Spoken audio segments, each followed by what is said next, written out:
Today, I am super excited to dive into hormones for overall women's health. And so, we're going to cover a lot. I want to go through an overview of what are hormones, what even are they, why are they so important, why, as women, do we need to care a lot about supporting our overall hormone balance.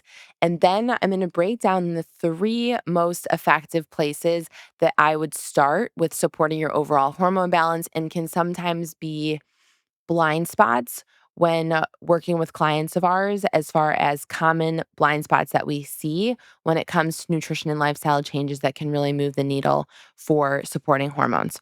So, before we dive in, I want to just talk about how important hormones are for pretty much everything. They're essential for everything happening in your body if you care about feeling your best, especially when you're going through various life transitions. And when we think about life transitions are happening for women all the time. So we have the transitions that are happening every single month where your hormones are ebbing and flowing based on where you're at in your cycle. And let's say a woman is having a normal 28-day cycle, which is of course not the necessarily norm because a lot of women struggle with having regular cycles. But let's say you have a normal cycle, you're going from the follicular phase into ovulation into your luteal phase, and your hormone levels are changing throughout that entire period of time every single month, which can also lead to changes in how we feel. So, that transition as you're going through the follicular phase, you have your hormones. This starts on day one of your cycle, and your hormones are going to be more regular. They're going to be fluctuating less. So estrogen and progesterone are more stable typically, and then your LH and FSH rises before you reach the point of ovulation. Your estrogen will rise as well prior to ovulation. Ovulation, let's say, happens on day 14 if you're having a normal cycle. And then going into the second half of your cycle, the luteal phase is when women start to experience more symptoms as estrogen and progesterone levels are rising. So, having the right hormone balance throughout even just the transition that's happening every single month can be so important for improving how we feel overall. And according to the United States Office of Women's Health, more than 90% of women say that they get some form of premenstrual symptoms like bloating, headaches, and moodiness. So, this is what we are experiencing, on a month to month basis, sometimes happening at a very young age without getting a lot of answers for why that is the case. Now, let's move into the other aspects of the transitions, life transitions that are drastically impacting our hormone health, which would be preconception. Not that preconception changes your hormones that much, but you want to, do the nutrition and lifestyle habits that help to optimize, especially knowing that that 3 to 6 month window prior to actually conceiving can be so important, such a critical time for both men and women to optimize their overall health to help to support the healthiest pregnancy outcomes and a healthy baby. This also goes into thinking about the changes that are happening throughout pregnancy. So, throughout pregnancy, your hormone levels fluctuate enormously. And then you enter the postpartum phase, and your hormones are still all over the place. It can take up to 2 years for women's hormone levels to normalize postpartum. And if you're breastfeeding for more than 2 years, then you'll continue to experience some of those hormonal fluctuations. And then if you have multiple kids that spans multiple years, you enter then perimenopause, where your hormones are truly all over the place as your body's starting to prepare for menopause and the number of eggs that you have drops significantly.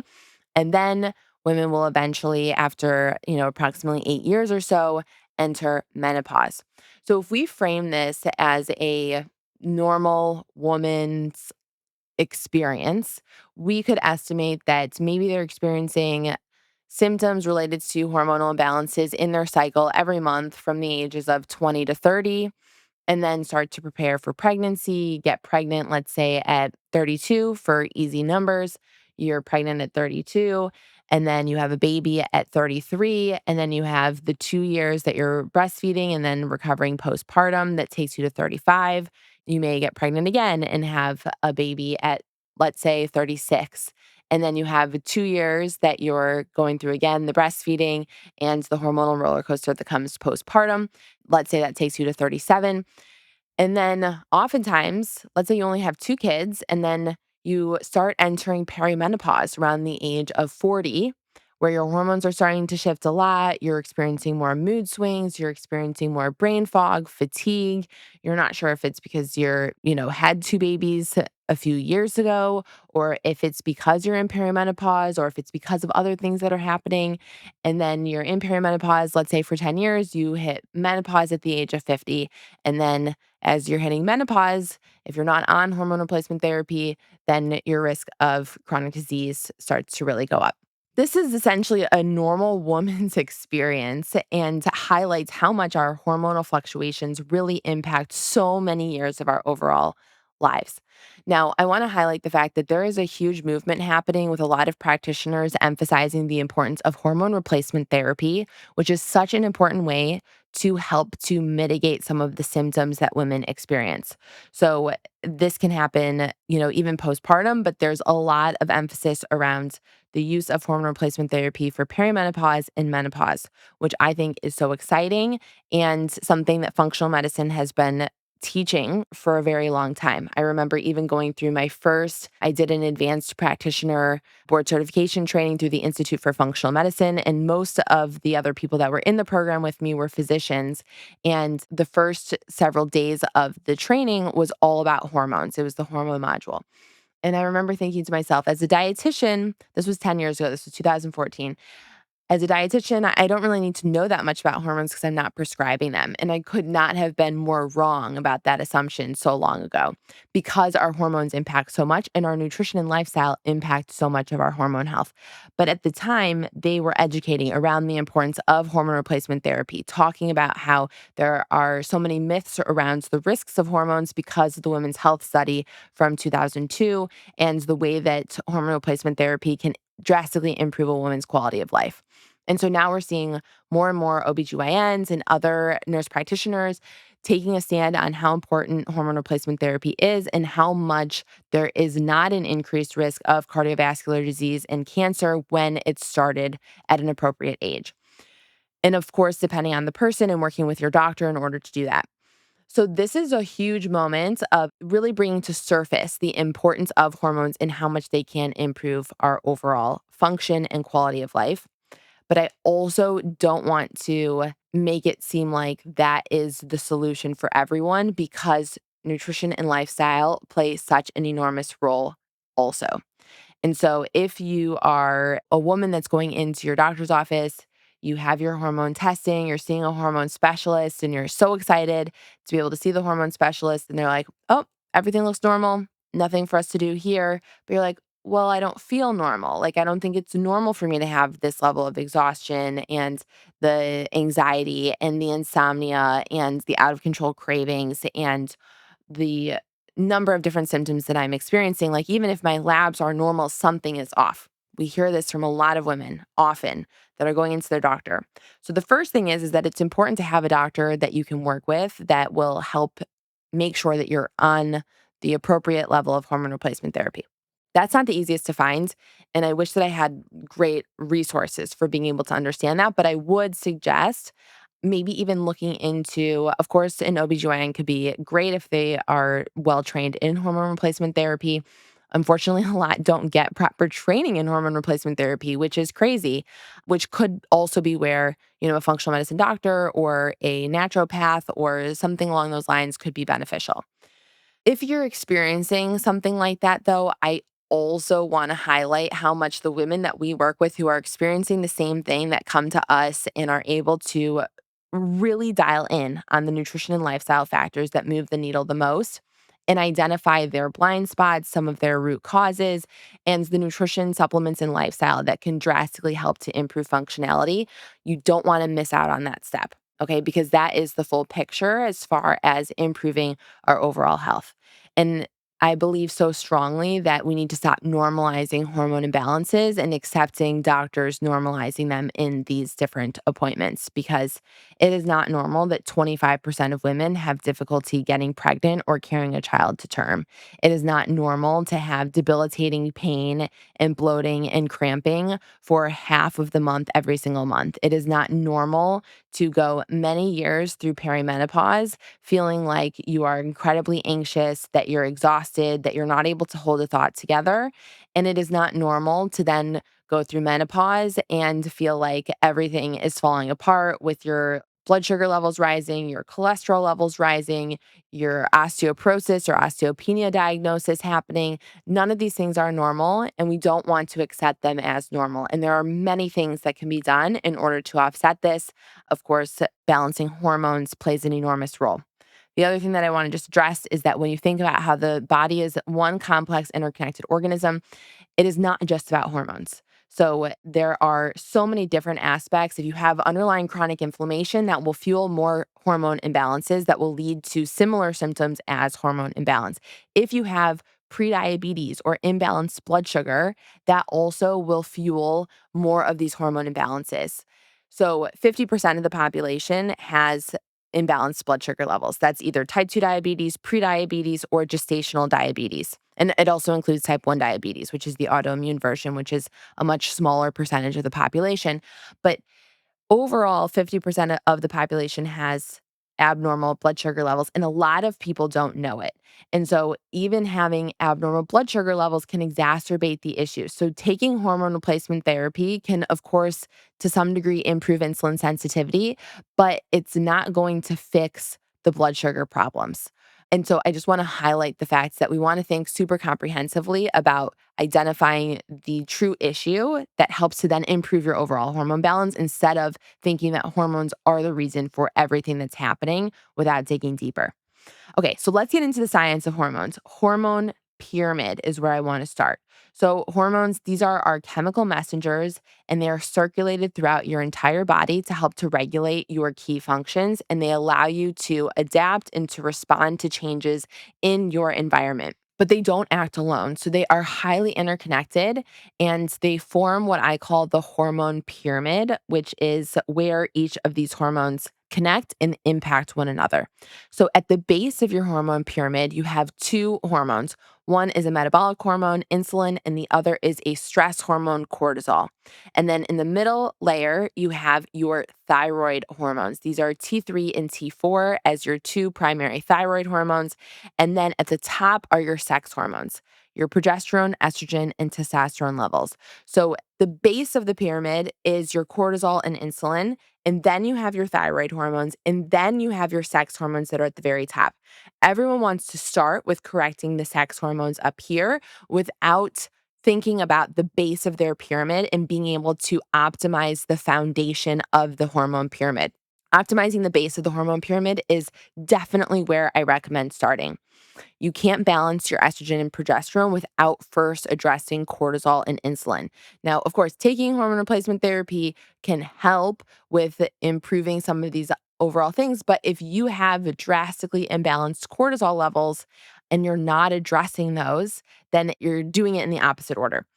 So let's talk through each piece of the pyramid. Let's start with cortisol, the stress hormone. So, cortisol is produced by your adrenal glands in response to stress. Perceived stress, specifically, is what you're producing cortisol to. So, this helps to regulate your metabolism, your immunity, inflammation.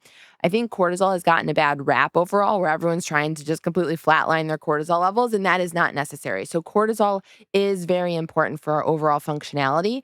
It peaks in the morning, and then as the day goes on, it should start to drop throughout the day, which is your overall natural cortisol rhythm. Following a healthy cortisol rhythm is extremely important for our overall hormone health, for our energy levels, for our mood, and for so much more. But chronically elevated cortisol, whether that's from mental stress, whether that's from high intensity workouts, whether that's from poor sleep, whether that's from fasting for too long or under eating, all of these things can disrupt your ovulation and your overall progesterone production. It also raises fasting blood glucose levels, contributing to insulin resistance. So, cortisol can have a negative impact on your sex hormones. And if you start hormone replacement therapy without addressing the need to balance your cortisol levels, it will only get you so far, as I just said. So, symptoms of cortisol imbalances can include insomnia, anxiety, irregular cycles, mood swings, fatigue, and mid afternoon crashes are all incredibly common. Another one that I want to highlight is that even for me, going through my miscarriage experience, I had my miscarriage, had a missed miscarriage, and went to the OBGYN after.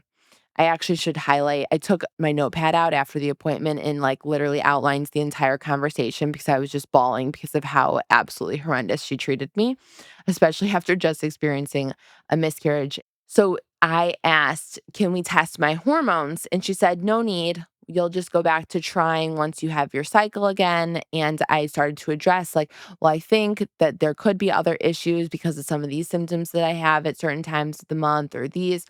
And she said, no, there's no need to test hormones. I'm the physician. I'm a surgeon. I would not ever test hormone levels for this. I asked, like, well, what about endometriosis? And like, there are some symptoms that I have had. I know endometriosis isn't diagnosed very proactively because of it requiring laparoscopic surgery. She said, absolutely not. I would never put you through a surgery like that. And I said, well, a nurse practitioner that I talked to had said maybe that should be the route that I go through. And she said, well, she's a nurse practitioner. I'm the surgeon. It was very, very ego driven. So, anyways, my point in telling you this is that I, of course, didn't listen to her advice and I tested hormones. We use the Dutch test in my nutrition business. And so I tested my hormones and my progesterone levels were in the postmenopausal range. It's impossible to carry a healthy baby to term when your progesterone levels are completely imbalanced and my cortisol levels were very high. So, working on decreasing my cortisol levels from stress, eating enough carbohydrates, making sure that I was eating enough calories, all of these things contributed. That was my focus. Decrease stress, increase my carbohydrate consumption. I did end up taking progesterone as well that a naturopath had prescribed for me, but I did many other things, a few supplements as well, in order to try to create more hormone balance. So I'm telling you this because cortisol can impact your progesterone levels. And this is something that I don't think a lot of women realize enough. The other thing that I want to highlight is that chronically high cortisol can also break down your muscles and the gut lining because cortisol is a catabolic hormone. So, this can increase GI symptoms. And also, if it's breaking down the lining of the gut, this can increase things like leaky gut, which can lead to an increased risk of autoimmune disease and many, many other symptoms. So, when your muscles are breaking down and you're pulling amino acids from them, you have less ability to actually store glucose, which also makes it easier to gain body fat. It increases your risk of insulin resistance and storing more of that abdominal fat, specifically more of that visceral fat. It also can increase levels of inflammation and, of course, insulin resistance. So you want to factor that in, especially if it feels like you're trying so many different things and you're not seeing the results that you're looking for. Okay, the second hormone that's at the base of this hormone pyramid is the blood sugar regulator, which is insulin. So, insulin helps to shuttle glucose into your cells after you eat. You eat a food, and then your pancreas secretes insulin. The insulin helps to pick up the glucose from your bloodstream, bring it into the cells. Now, chronically high insulin levels often can stem from high blood sugar levels that over time lead to insulin resistance. This can lead to weight gain, it can increase chronic inflammation, it can increase cortisol levels, and eventually it will lead to potentially prediabetes, type 2 diabetes that can also create more issues. So that resistance contributes to fatigue, to brain fog, to cravings, to mood swings, and then it also can exacerbate symptoms of perimenopause and menopause. It can increase your risk of PCOS and many other diseases that are associated with blood sugar, particularly Alzheimer's disease is also associated with things like type 2 diabetes. So the domino effect is very real.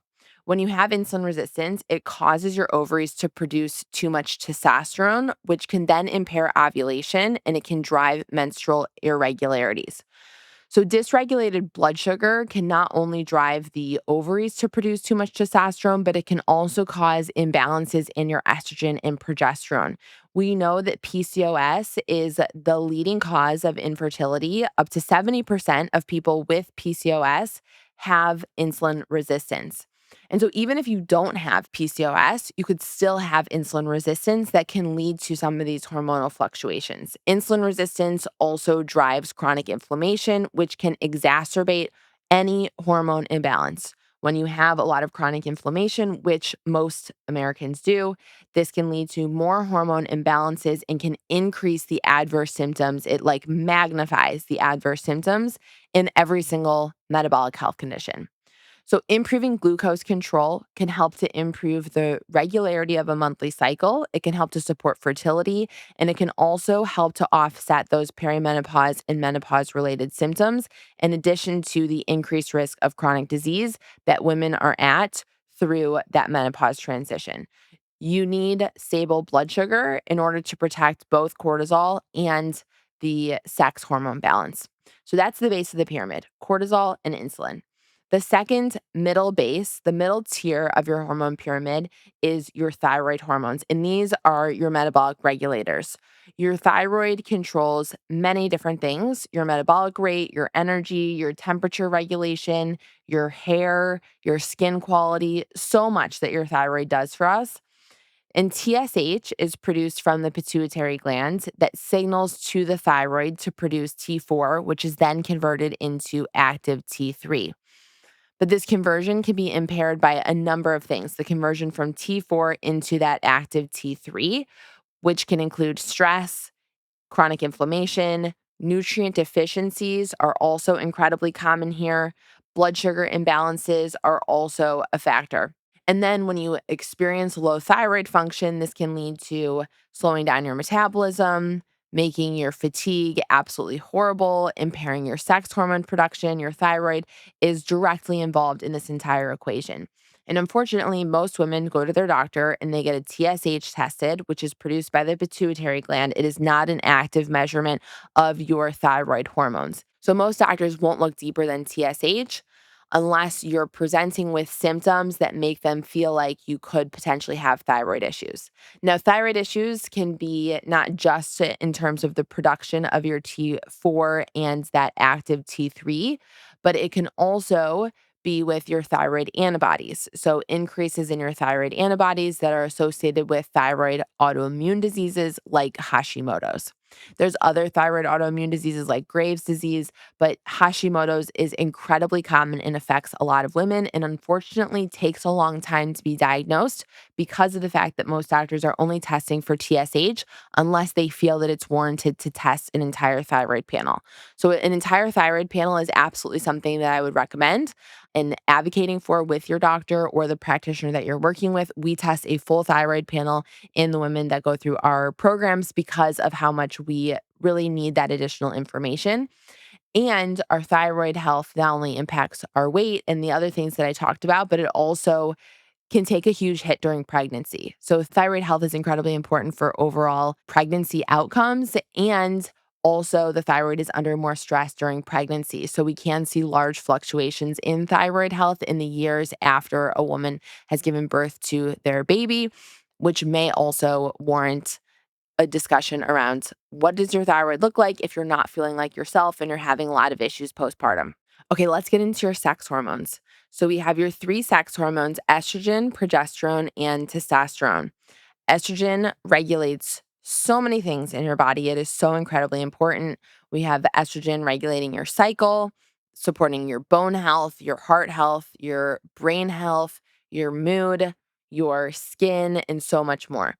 And low estrogen levels can increase the risk of night sweats, brain fog, vaginal dryness, mood swings.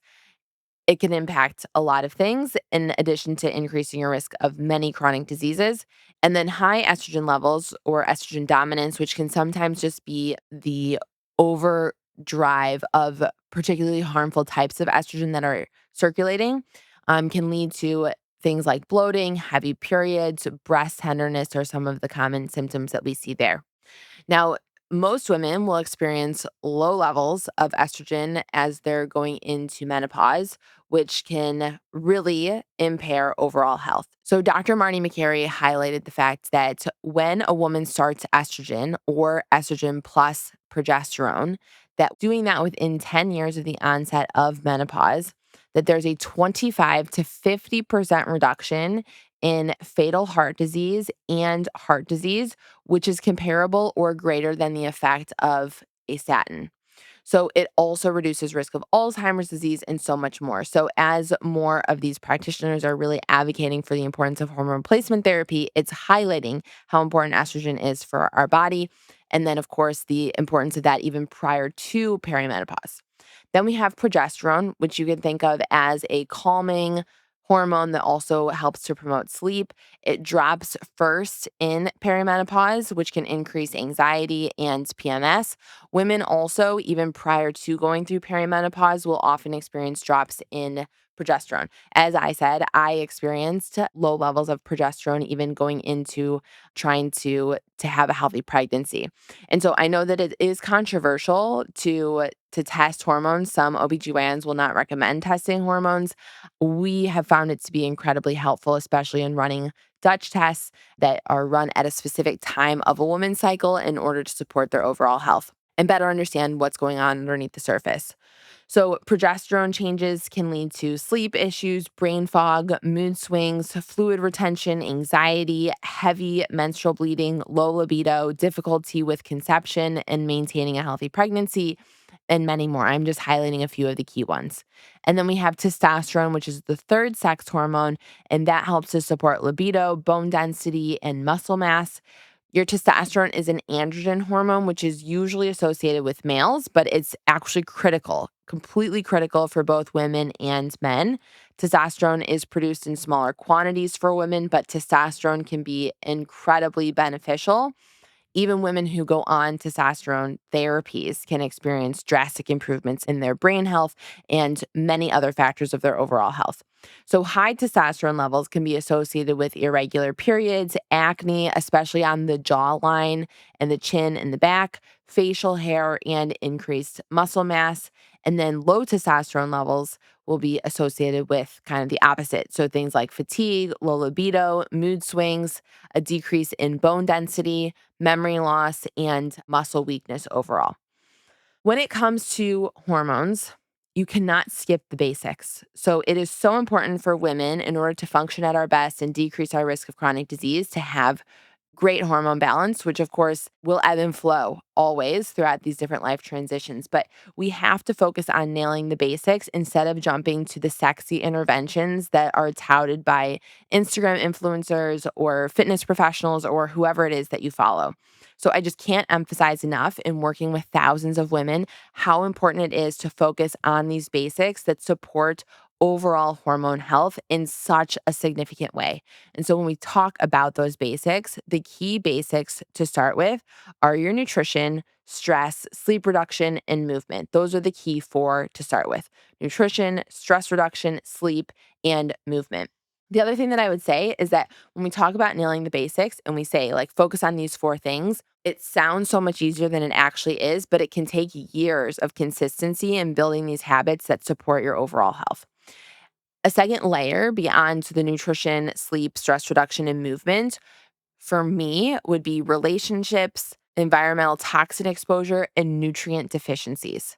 So I'm going to dive deeper into each of these, but I'm going to actually pull them into the top three things that I would recommend in order to start. But these are enormous themes that we see in impaired hormone balance. Relationships, because relationships impact our overall quality of life, our oxytocin levels, decreasing cortisol, all of these things. Environmental toxin exposure impacts all of our hormones, which I'm going to talk about in a second. And then nutrient deficiencies impact our hormones to a great extent. And so a lot of times people are walking around with nutrient deficiencies. You ask your doctor, should I get a nutrient deficiency test? They say no. Nutrient deficiency tests are so important. This is where we start for most of our clients, is looking at a organic acids test to be able to accurately assess nutrient levels underneath the surface in order to know where to first intervene. Okay, number one place that I would recommend starting: to support your hormone balance is, of course, nutrition. And I want to dive into a few key areas of thinking about your nutrition in order to support your hormone health. Number one, you want to find the balance of eating enough calories that support your hormone health without eating a surplus of calories that lead to a lot of weight gain and fat accumulation, which will actually negatively impact your hormone balance. So, these 1200 calorie diets or these 800 calorie quick fix diets have had an enormously negative impact on overall women's hormone health and thyroid function.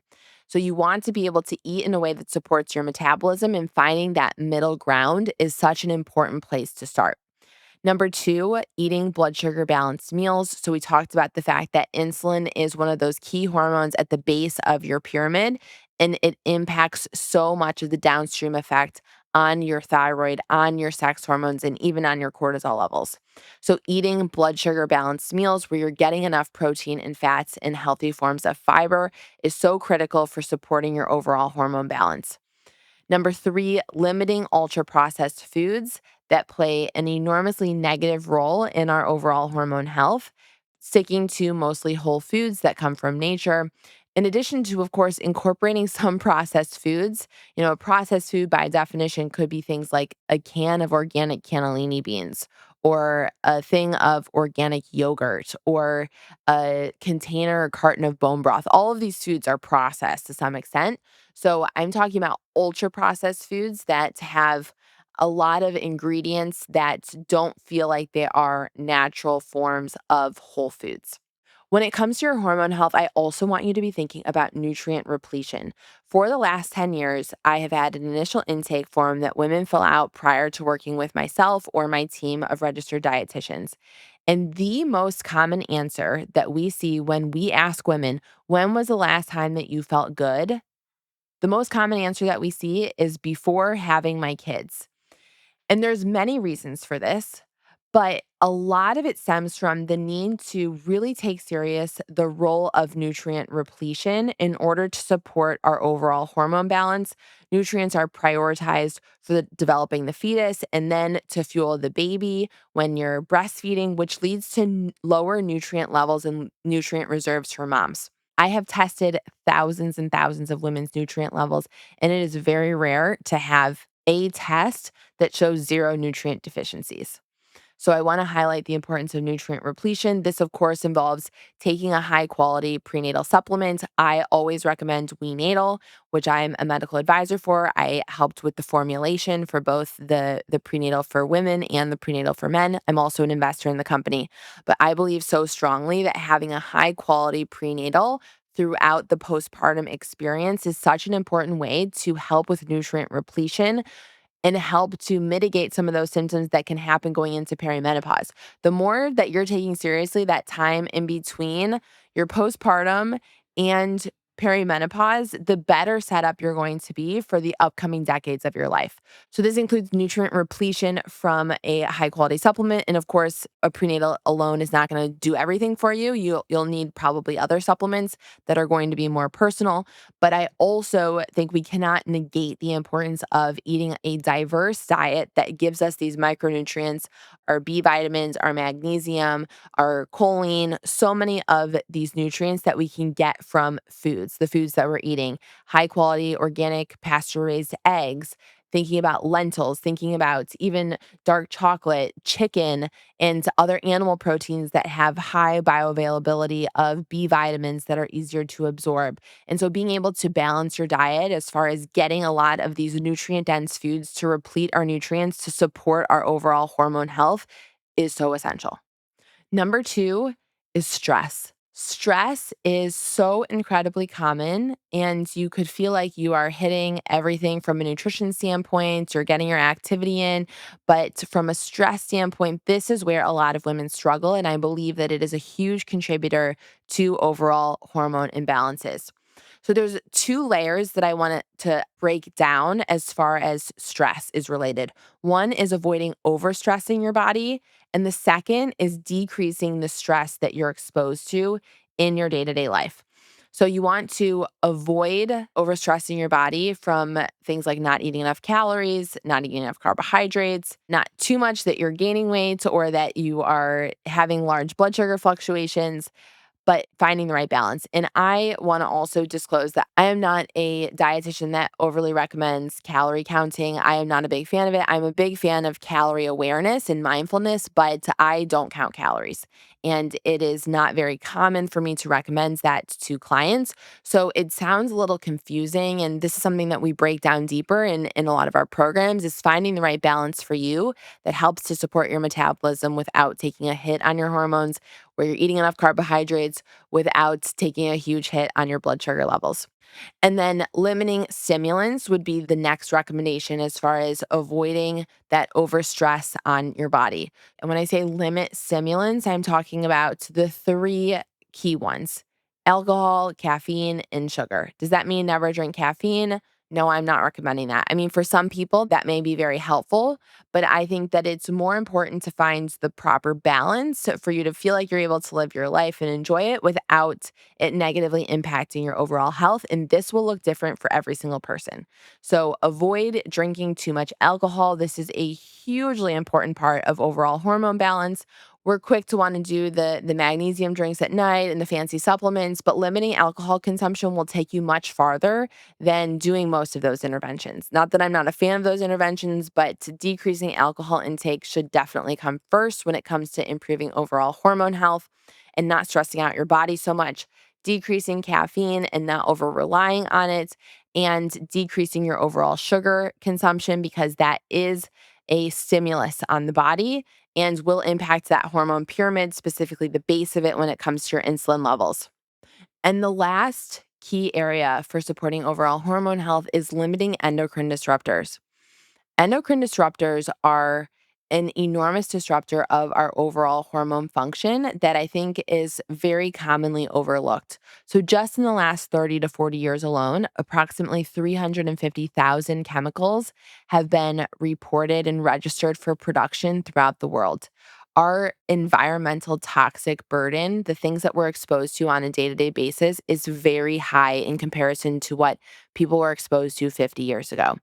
A friend of mine that's a physician had pointed out to me that there were four major medical journals that have been published just in the last 2 years linking environmental toxins with an increased risk of Alzheimer's disease and Parkinson's disease.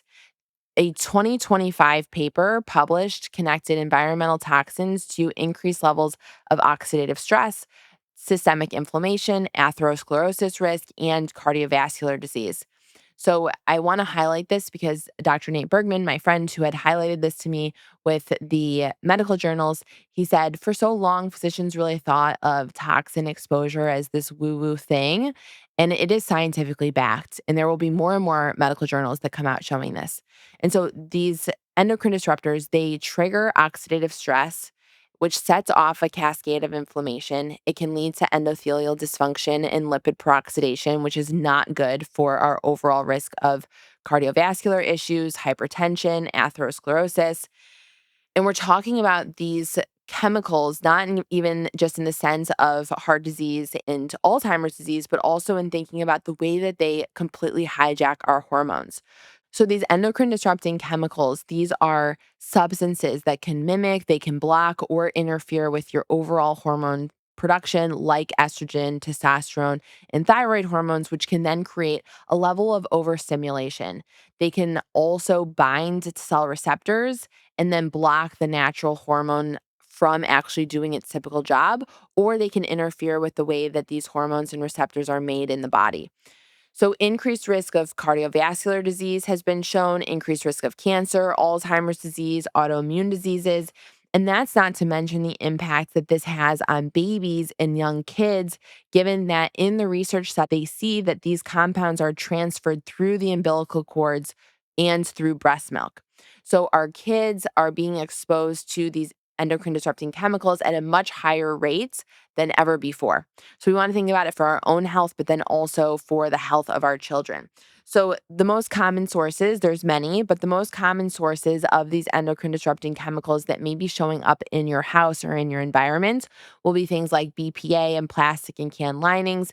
And now that a lot of cans are BPA free, they'll use chemicals similar to BPA that they can still put the BPA free symbol on their can, but have, something similar.